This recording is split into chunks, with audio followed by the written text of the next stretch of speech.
Пожелание пациентов и врачей выполнено. По случаю официального открытия нового отделения эндоурологии и литотрапсии в Ингушской республиканской клинической больнице сюда завезли новейшее оборудование. Некоторые из этих аппаратов редко где встретишь не только на Кавказе, но и по всей России. Приобретены вакуумные аспираторы и очень много-много другого оборудования. То есть на сегодняшний момент мы имеем возможность эндоскопически оперировать урологических пациентов и проводить литотрепсию, то есть дробление камней, не выезжая за пределы республики. Да, так бывает, что оборудование есть, а работать некому. У нас уже давно врачи обучены, мы ждали только оборудования.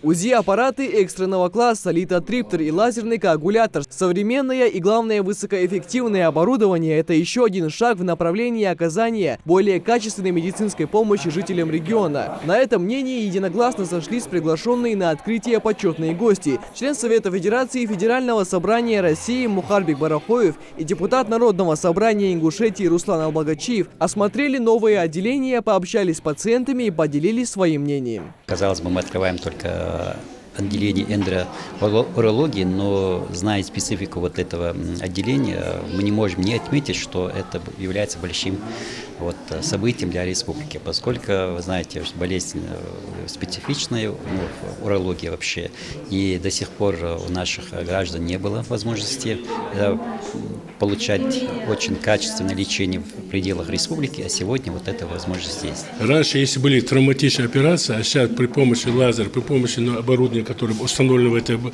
отделении, сегодня больные могут на следующий день благополучно после вмешательства могут идти домой и без каких-либо последствий. Открытие нового отделения эндоурологии и литотрапсии – это большой прогресс для ингушской медицины, подчеркивает заведующий отделением Алихан Сусаев. Сегодня они могут принять более 20 человек единовременно. Здесь имеется 6 трехместных палат, 2 двухместные и 1 послеоперационная. Также есть операционный блок и врачебные кабинеты. Я думаю, через месяц мы именно начнем, возможно, будет как дробить камни, а уже трансуретральное удаление аденом и лазерное удаление аденом и всяких манипуляций мы уже можем начать свои операционные.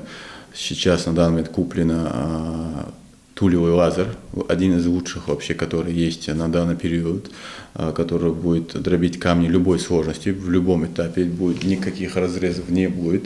В дальнейшем здесь планируют приглашать более опытных специалистов со всей России для повышения квалификации. На базе нового отделения также откроют небольшой центр обучения для студентов образовательных учреждений. Михаил Тангиев, Магомед Белакиев, Новости 24.